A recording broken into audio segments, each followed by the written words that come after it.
Hi, I'm Gary Sinise, and you're listening to Radio Richard. Thanks to all my Radio Richard listeners, and today I have a special treat for you. My 2010 interview with Gary Sinise, star of stage and screen, well loved for his many film roles such as Apollo 13, Forrest, Gump, and of course, as the rugged Detective Mac Taylor in CSI New York. Now, it's easy to put people in convenient little boxes, but some people have more than one talent. Not only is Gary a superb actor and an actual real-life movie star, he's a rockin' funky butt bass player. Now, for this interview, I drove out to 29 Palms Marine Base in the middle of the Mojave Desert. He not only talks about his acting, but also shows why music is so important to him. After 9/11, he felt compelled to do something to help the soldiers risking their lives all over the globe. He formed the Lieutenant Dan Band, a big 16-piece show band that travels all over the world, bringing entertainment and a taste of home to American soldiers. My dad, Tony Romano, was one of the original members of the Bob Hope Troop, entertaining soldiers during World War II in many, many war zones. So I was really looking forward to this interview with Gary Sinise. On the very windy airfield in the dry but nevertheless picturesque area beloved by lizards and cacti, I asked Gary how he got his start in music. My parents bought me a guitar when I was in 4th grade, and I had never, I don't even remember having a desire to play, but they bought me a guitar. And so I took a few lessons as a little kid and eventually learned how to play it well enough that I could get together with some 6th graders and 7th graders and play, in some bands back then, and eventually graduated to the bass and played bass and guitar all the way through high school and up into my early 20s. I played a lot of rock in junior high school and high school, and then after I got out of high school, I started playing jazz, actually, and I was acting and playing and acting and playing, and the acting kind of took over at a certain point, and I didn't play for quite some time. Uh-huh. I like the way you said graduated to the bass. Well, that's the way I like to think of it. Usually when you're that young, the guy who plays the bass is the guy who can't play guitar as well as the other guy, so I got stuck with the bass. But I ended up falling in love with it, yes, and just really had a good time playing it. I remember in high school when I was playing jazz, I bought a fretless bass, just a cheap. It was a Conrad or something. I can't remember, but it was fretless, and I was playing this fretless bass in jazz groups up into my early 20s, and I had started a theater company when I just got out of high school too. So I was going back and forth between the theater and music, theater and music, and then the theater company just got so busy, and right. I just started, focusing more on acting. I think also that I never felt that I was going to have the technical skill to be a professional musician. That I was not disciplined in that way to learn how to play as good as I wanted to play, because I was listening to Jaco Pastorius and Stanley Clarke and all these awesome, amazing bass players, and I knew I'd never achieve that with my lack of discipline. But I think all musicians feel that to a certain extent. Oh, I'll never get that good, but we all feel that. It's I've always wanted to do things well if I'm going to do them, and I just felt that acting, I could rely more on my sort of intuitive approach to it. Music, you have to be technically skilled to achieve a certain level. I mean, you just have to be. And I didn't have the 8-hour discipline a day to practice and all right. that. So. Well, now, as you were acting and playing at the same time, did you ever contribute music to your shows? Because you were directing too, of course. I wrote a little music for a couple of early shows, very early on. But I think more what I did do was because I have an appreciation for music and play music. I was able to use music in my plays, use other people's music. One of the plays I remember I directed in 1984 or 85, right around in there, was a play called Orphans, and the entire play was scored by Pat Metheny's music, and I used Pat Metheny's music. Probably 15 different songs. I was a big Pat Metheny fan in the 80s like that, and I used the entire play was scored by Metheny. And ironically, it turned out that years later I'd be playing with Pat Metheny's original drummer in my band. Yeah, great. And that's my connection to Danny Gottlieb, who plays in my band now. Danny, I knew, was Pat Metheny's original drummer way back. They went to college together, and Danny's on his first 4 or 5 records, and I used a lot of the music that Danny played on in this play. But I just had an appreciation and a love for music, so I tried to use it in plays as often as I could. Were you aware at that time of any relationship between acting and playing? In other words, the process of making music, playing the bass, and the process of acting, are they really different? Are they similar? Well, they're different. I mean, live music performances, requires another type of discipline. You have a bit more freedom there, I think. When you're working on a script, you're following the story and the lines, and you got to go here at a certain moment every night, because everybody's expecting you to do it. Cause, let her be. Yeah, you're kind of choreographed into it. Although you do have freedom to explore and do different things, there's a blueprint you have to follow when you're doing a play on stage or something like that. Music, you're following the chart and you're playing the song and everything, but there's a freedom there that's a little more improvisational, especially in jazz. When you're playing jazz, that's so improvisational. You have this structure, but then you're bound to play within that and do different types of things. The fact that I knew music as a young theater artist, that found its way into sort of my theater company as a whole. There were moments early on where we used a lot of popular music: Springsteen, Tom Waits, Ricky Lee Jones, Pat Metheny. I did one play that was written by a group of Vietnam veterans, so we scored it entirely with Hendrix and all these different artists of that period. My theater sort of became identified with rock and roll in a certain way in the early days, and when we hit on the national scene, we kind of got this label of being kind of a rock and roll theater. And that just came from certain directors and their use of music. Are there things that you can express in acting that you can't express in music, and things that you can express in music that you can't express in acting? Well, sure. I mean, to me, it's all about telling the truth of the moment. When you're on stage, you're in the moment with the other actors, and you're trying to be as truthful as possible. When you're on stage playing music with people, you're in the moment as well. There is one difference. One, you can kind of fake your way through a little bit because you're playing a character. If I'm in the Grapes of Wrath and I'm playing Tom Joad, I've got my accent and I've got my clothes on, and I'm trying to disappear into that character a bit.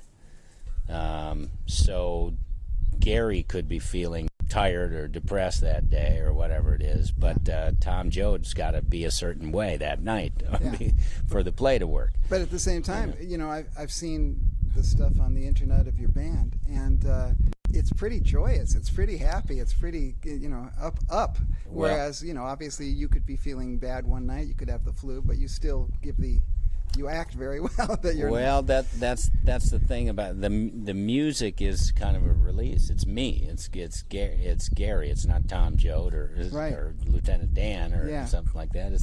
It's Gary up there, and I know that the audience is going to have a great time if Gary's having a good time. And I've seen it before. There's only one time in one show that we've done, and we've done hundreds of shows now, where I let my mood sink, Right. and I watched the audience just cave in.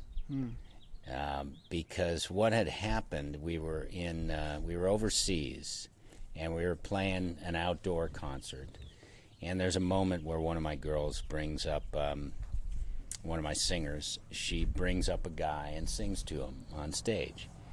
Well, she was unaware that the guy had had too much to drink.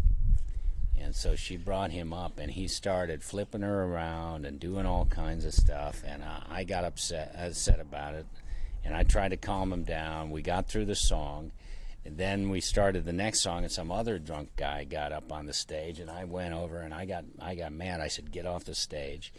And then I walked up to the mic. I said, "Nobody comes on the stage," and I was mad. Right. And I watched the audience just cave in. All of a sudden, their fun just sunk, because I just stood back and I played the next song, because I was upset. Yeah.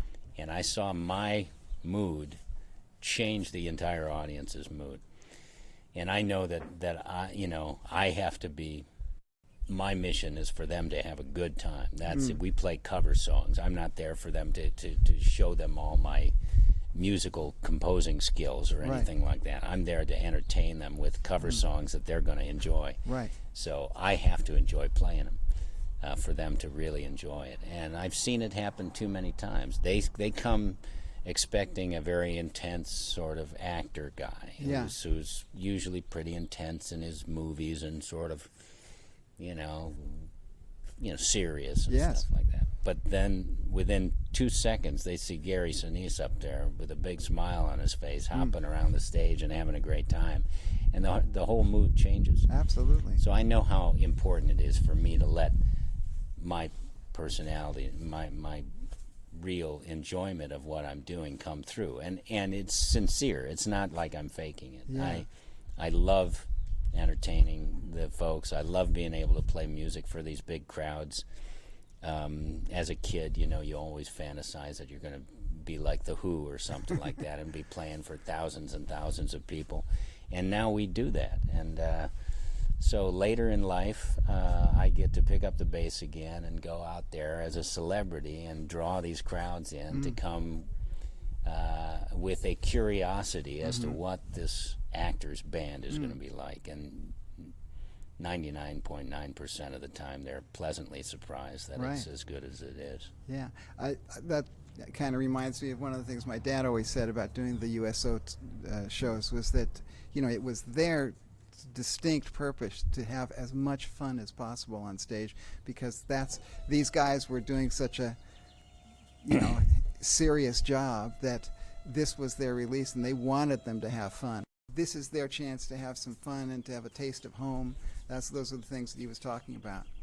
Yes, and that's important. That's why we do the military shows. We're there to give them some entertainment and some relief from the grind, and to entertain their kids and their families and make sure they have a good time. And this is a family show. It's not a show that is geared toward one type of person and one type, because one only.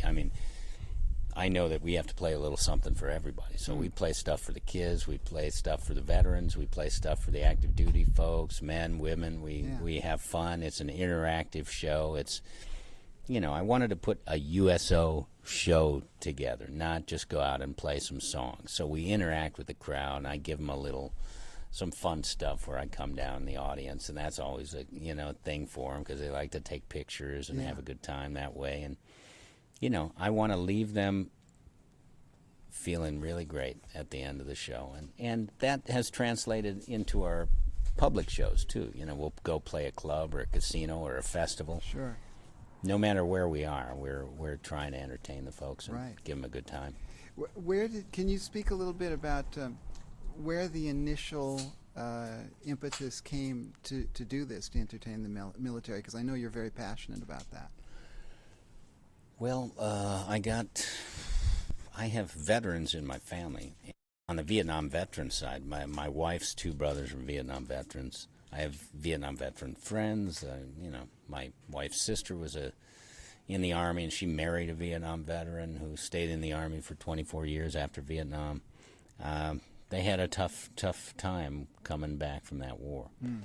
And I just don't want to see that happen again, to our active duty service members. So after September 11th, I just jumped in and just wanted to do something. We started deploying to Iraq and Afghanistan, and clearly it's a dangerous world out there. The troops are going to be called upon for many years to come, I think, and we like to have an all-volunteer service. I don't think, a draft isn't going to be a good thing for our country. So taking care of our military and keeping them strong and helping them through difficult times is something that helps our country, and it helps our defenders. We've got to have these defenders. They're going to be called upon. God forbid anything like what happened on September 11th should happen again, and these are the folks that are out there trying to prevent that from happening. So I just want to do what I can, do my part as a celebrity. I can go out there and shake hands and take pictures and play music and do different things to keep them strong.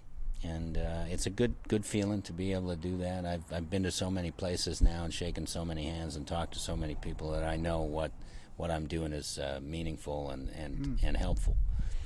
So once you start doing that, I just I can't stop. I'd feel like I'd be letting them down if I didn't keep doing it. Where do you think the most dangerous place you've ever performed was? The reason I ask this is because, again, my dad used to always tell me stories about how, oh yeah, we played there, we got shot at 3 times while I was doing the show. I've never been shot at. We've never had that happen. Luckily, thankfully, we've never had that happen. But when you're in Iraq or Afghanistan, anything can happen. Could be a bad guy around the corner. Bad guys in the form of suicide bombers are all over the place in those countries. So you never know. But I always feel fairly safe and secure that you go on these trips, and the last thing they want to have happen to somebody who's coming over there like me is to have anything happen to me. So I always feel very well taken care of when I'm there. Yeah. If you go to a war zone, you're going to a dangerous place, so anything can happen. But they take a lot of precautions, and they try to make sure that I'm okay when I'm there. He used to say one of the things that when they were performing, that when they talked to people who had been captured or they'd heard about the enemy, they were really kind of angry and annoyed that these Americans are so relaxed about, so confident that they're going to be winning, that they're putting on shows in the middle of the war zone. Have you ever heard anything like that before? No, I haven't. But that's funny. Yeah. Look at there. They're just having fun. The girls are dancing on Exactly. stage. They don't care. They're in the middle of a war zone. Yeah. No, I'm sure, look, we've performed in places where there have been Iraqis and Afghans and, Pakistanis and different folks. We've been in we've performed in different places where it's dangerous, and I'm sure they're curious. We were at a Marine base called Camp Leatherneck in the middle of nowhere in Afghanistan, and there were a lot of locals there that were. I just was watching them watch us, and they just watched us with a fascination, a curiosity. The Marines are all rocking out and jumping around, but then I looked at some of the locals, and they just were watching with a curious fascination. They couldn't quite pull themselves away, but they couldn't quite get into it either. Yeah. So I always wondered what they were actually thinking. Well, maybe it was that. It could have been that, What is this, a show? I was interested in the idea of, because you're a director, what the difference might be between directing musicians and directing actors. Well, that's interesting because I do my stage directing thing here with the show as often as I can. If I had the time to really stage my show and have it be the same thing all the time, same tech guys, same lighting guys, all the effects and everything like that, it would be a different show, because I would stage it all very specifically and do all kinds of lighting that's very specific to our show, and we would do it all the time. The way I direct a play or something like that, do theater. But I can't, so what we try to do is we set up certain moments in the show to make sure that whatever crew we happen to be using, because we use different crews depending on where we are. You know, we don't always have the same lighting guys. Right. But we give them cards, and my production guys sit down with them and say, at this moment you need to hit this light, and we need to have that and stuff. So we try to do as much as we can with that. Sometimes I'll have the time to actually work some things out. We do a big show every year at my studio where I shoot CSI New York. For that show, I get to use my special effects guys. I get to use my lighting guys. So I set up 2 or 3 songs very specifically with blowing off fireworks and setting off fireballs. Right. And Yeah. using certain lighting effects and all that stuff at certain moments in the songs. So it's like a show. Yeah. I mean, it's like a show. I would, you know, this isn't what I do for a living. This, you know, this is something I do on the weekends or something. So it's hit or miss with regards to that. You know, every moment in the show is not perfect because I haven't had time to rehearse it with the lighting and tech guys. Right, you right. know. But if I did, it would be more of a stage show with the way I would direct a play or something like that. I always loved working with sound and lights as a theater director, and became very good at it. And there was always sort of this rock and roll energy approach to it that I brought to some of those things. That became, you know, I became fairly well known as a theater director who would always, you know, have a lot of energy in my shows, and some of that had to do with the way I used the lights and sound. Yeah. I try to do that as often as I can with this particular show. So again, there's, you know, that's the intersection of my theater background with my music background. That if I had more time, it would be even better than it is now. And what about directions to the musicians themselves? I mean, for instance, do you ever say to one of the singers, hey, you know, it would be good if you did this instead of that, or it would be more dramatic if you did this? Yes, we have those moments in the show now, and those are staged moments. You know, there's moments in the show when the singers have to do this, or, you know, a guitar player's supposed to do that, the horn player's supposed to do this, you know, a drummer's supposed to do that at this particular moment in the show. There's certain songs in our show. We know over 60 songs, so we can all, you know, at the most we play 28, 29 songs in a show. Usually our show is 2 to 2.5 hours long. Some of the songs that we do are in the show a lot because they're just great show pieces, and I know the audience is going to always enjoy those. They're going to, you know, they're our home runs, and if I take them out of the show, I feel like I'm cheating one audience. So I know these songs work real well. I know what they do to the audience, so I like to give them those songs every time. But then there's a handful of songs that I maneuver in and out of the show. And the singers, everybody always knows what they're supposed to do, where they're supposed to be. You know, I don't have just random stuff where people are just running around doing whatever they want. There's a lot of things in our show that are just kind of set pieces, and they've been designed in. If you suggest something to a musician or to an actor, who's likely to follow your direction more readily? Every one of them. Oh, good. Well, who's gonna say no to you? I'm Lieutenant Dan. That's right. Exactly. I should have known. The guy that writes the checks. Right. You're right. Usually, you're so right. But I mean, usually there are stories about actors being difficult. You know. No. The great thing about this particular show, remember, I'm the bass player in the band. I'm not the lead singer. I'm not the focus all the time. I've got 13 members of my band, me plus 12. And 5 of them are singers. 2 of them are horn players, 2 of them are guitar players, 2 of them are drummers, and 1 of them is a keyboard player. So they all have their moments in the show. I let everybody shine. I'm the kind of, you know, I'm Lieutenant Dan and Gary Sinise and all of that, but there's many moments where I just hang back and like playing my bass, you know, and let the singers come out and sing. We've got a song where all 5 of my singers come down stage. They're all dancing, and I'm playing bass upstage, and you know, there's plenty of moments where I'm just kind of hanging back, and I let all these folks shine because that's what the show is. Yeah. We've got a lot of talented people on stage. I give them all their moments. I want to make the best use out of the people that I have. Give them all time to shine, and let them do what they do best. I'm the only part-timer in the band. The rest of the folks in the band are all full-time musicians and singers. So I'm the guy who makes a living doing something else. But you know, it's my band, and you know, if I want to stage something a certain way or something like that, Sure. I don't think everybody's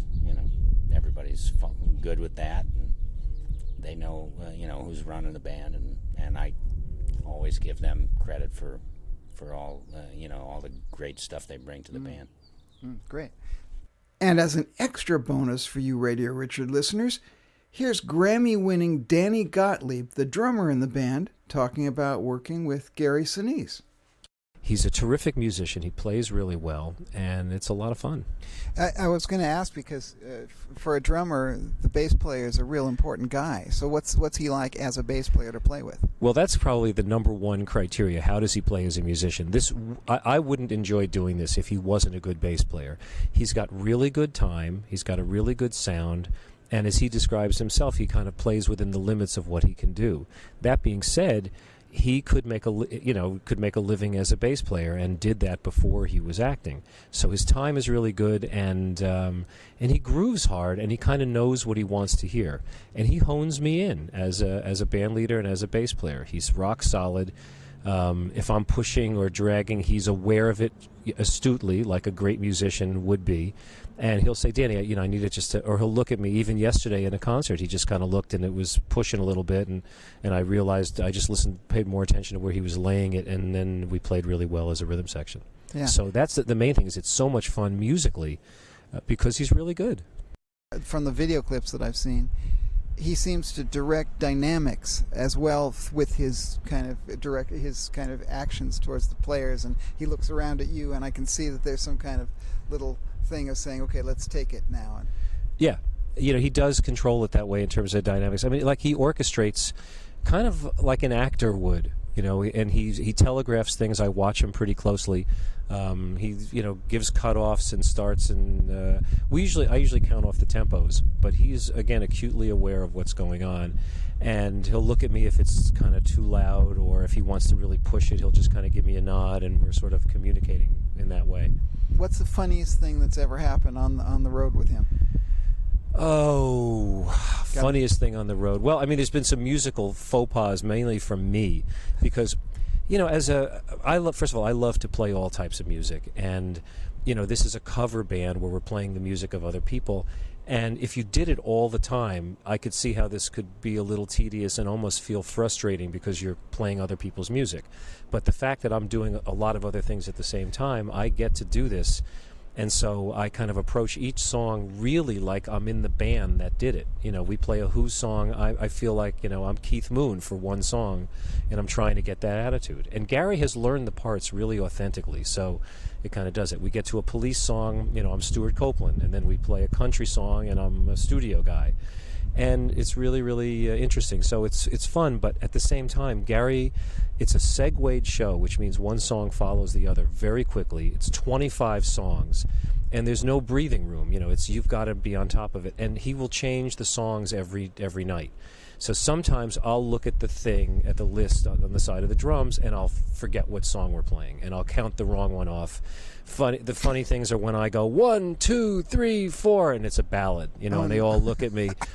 Or one night we were playing Chaka Khan's "Ain't Nobody," and I was into it. We were grooving so hard, but it was also a tough stage sound-wise, where there was some kind of weird underhum, and it was physically exhausting. And we got done with it, and then the next one was "Life Is a Highway," where it starts off with the keyboard player playing a sample of a car engine, and I have to kick it off, and I just forgot the tempo. I forgot how the song went, and everybody's looking at me, and Gary's, what, But it's also, he's the kind of guy who rolls with it and has such a good time that it's not an uptight thing. You make a mistake, you make it work. But, funny things on the road, just, there was one that I wasn't a part of, but I heard about it, which was they went to, there's a chain of restaurants called the Bubba Gump Shrimp Company, which is based in Forrest Gump, and the band went to, we went to one of them, but it wasn't as funny as the one I heard about, where they went there, and the part of the deal is the waitress asks questions about Forrest Gump, and she asked what were the names of the prostitutes in the scene in the bar, and Gary turns around and gives the answer, and she just like lost it. She didn't know that Gary was there.